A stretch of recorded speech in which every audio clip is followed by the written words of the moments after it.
Welcome back. Hope you're enjoying this video series so far. Today we're going to get a chance to meet one of the mechanics that's working on the annual portion, and he's also working on the panel upgrade. Very nice guy, easy to get along with. I think you'll really enjoy this little talk with him. He's going to talk a little bit about the annual, so I hope you enjoy it. I'd appreciate you hitting the subscribe and like button if you're following along, and let's get right into it and see what he's got to say. I know you're not excited about doing this, Shubes, but I appreciate your input on it. Shubes is one of the mechanics out. You're an A&P, aren't you? What's the difference between an A&P and a guy who signs off on the annual? Was it IP or I inspection authorization? They're the guys that basically have the last say whether it's airworthy or not. So they're kind of like one level up from AP. You would do an annual on my plane, do a lot of the stuff, and then an IA would come in after you got done or while you were doing stuff and kind of look it over and say, this is okay. Yeah. After we do the work on it and stuff, he checks, make sure your service bulletins, if they're applicable. It's supposed to be done to the airplane. I did it. He comes in and rechecks me, basically. Just like a double check system. Yeah. Which is good for safety for an airplane. It's supposed to be. So, have four eyes looking at it instead of two. Yep. Annual is something on a general aviation plane that you have to do once every 12 months, more or less. There's some stretch it for 12 and a half months, 13 months, depending on how you schedule it. But every year, you got to bring it in for an annual. Yes, sir. But that's only on a general aviation plane. There are other planes that have like a 100-hour inspection, like the rental one over at the FBO. What's the difference between a 100-hour inspection and an annual? For all intents and purposes, there's no difference. If you're flying for hire, or they're renting the airplane and stuff like that, then it's got to come in every 100 hours to be inspected. So it's kind of an annual, but it's done every 100 hours. So, and they're just doing that because they figure that plane, a rental plane or one for hire, is getting used more, or nothing parties like a rental. So you wanna there's 10 different people that fly that airplane. Something that might not bother me would bug you, or vice versa. And so maintenance wise, you just stay on top of it. So everybody's getting kind of the same airplane, and since you're flying for hire, then they want to keep you on a pretty tight maintenance schedule. So. Safety, just for saying, all of the annual and the 100-hour are really safety kind of deals. And check airworthiness directives if there's an AD that's come out. An AD that's come up or something like that since then. It's driven by insurance and attorneys. That's where a lot of it's driven from. So. And then if you're flying a jet, you guys on the camera can't see it, but we've got a jet sitting over here to the side of us. They got a whole different kind of gig going. And I don't know anything about it, but I've heard phase 1, phase 2. Yeah, it's just kind of a progressive inspection. Like FedEx, they're kind of on a progressive inspection. So instead of having it down for an annual, during this many hours, we want you to check this. The hours will come up again. You just move to another area and check that area. And kind of the same thing with the jets. They're sort of kind of progressive, but you don't have to just tear them apart once a year and move through them. So you might not know the answer to this question. I can help you, I think, because I've had to write out the checks. What on a general aviation plane like mine, a Piper Cherokee, 6-cylinder, what's an average cost for an annual, assuming you don't run into anything major? That would come from the front office. Yeah. I was thinking that just if you just had an annual and you didn't run into anything major, it was like $1,500 to $2,000. Is that sounds pretty normal? Yeah, if you don't have anything major wrong with it. Yeah. But I can tell you from experience, in all the annuals I've been through, I don't think I've ever been through an annual where there wasn't something else that was found that added to that $1,500 price tag. Yeah. A lot of times it hasn't been anything that's been a big cost item, and that's kind of what it's kind of. Shubes is also works for the fire department here in Grand Island. So I always kind of think of it like the fire department coming in and doing an inspection on a business. I mean, they're inspecting to make everything safe, but every time that you come in as the fire department, extension cord police, you find something that fire extinguisher that's out of date, or and there might have been something on your previous annual. It wasn't bad enough at that time. Well, it'll make it another year, so we didn't do anything that year, and the next year then we go ahead and fix it. But you know, it was within tolerances that year, but then fell out the next year. So do you guys kind of keep track of that? Like, you have a sheet or in the logbook, and you say, you know, we looked at the brake pads last year and they were okay, but they're so next year we got to make sure and really look at that. It's stuff like that's got its own tolerances. So as long as they're within tolerance when you're checking it, you're fine. And there's enough brake in that if brake in the brake, but there's enough tolerance in there that when it reaches that tolerance, it can run a little bit longer before it's going to cause you any problems. So gotcha. Sweet.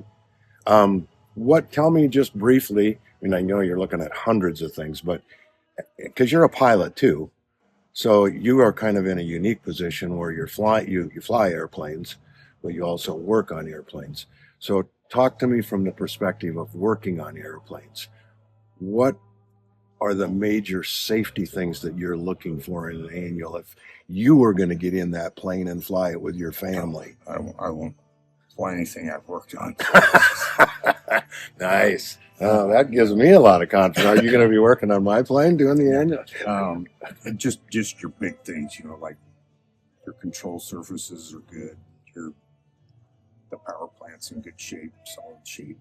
Those are the two big ones, and then then you can start working on taking little widgets out of aileron play or elevator play, things like that. Just tweaking it and getting it tighter and stuff. So as long as the tires are good and it wants to run, the wings don't fall off it.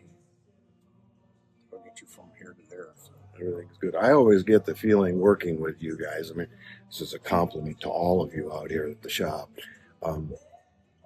You're not just doing these things to meet some tolerance that the FAA says needs to be written off on. I always get the feeling like you guys are, at least in my plane, personally invested in it. You're thinking about Lonnie, and we want to make sure that we're doing everything when he flies, it's the safest it can be. It's kind of the guys in the shop. It's pretty fun shop to work in, but it's your airplane, but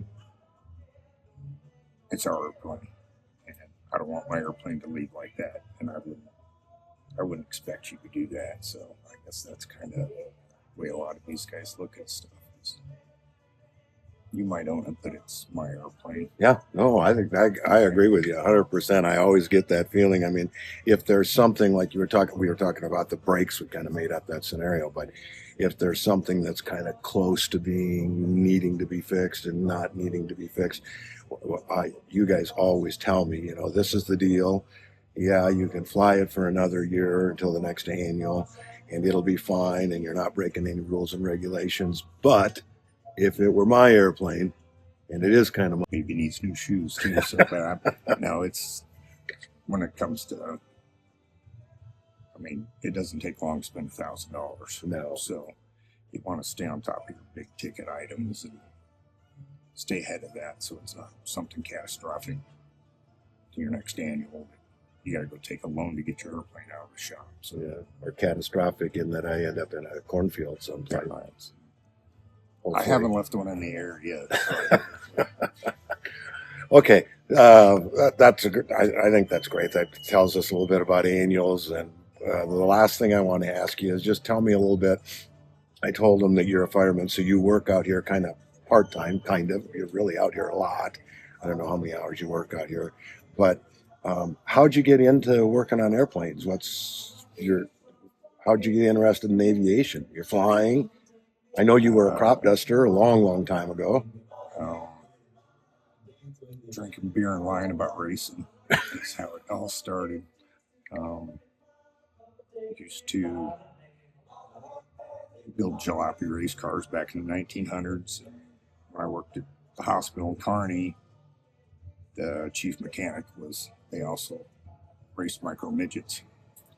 And so I'd go out and we'd tinker on the micro midgets, and the helicopter would come in for maintenance, and I would just leave. I didn't want to be anywhere around it. And I just said, no, you can help us do this. And so it got to where I just started doing a lot. And when I moved over here, then I came out here to see if I could get a job.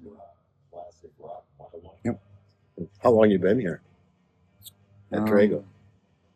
I'm not sure. Trago took it over, I think, in 2003, something like that. I've been out here since 1986. You've been doing a long time. Too long. Yep.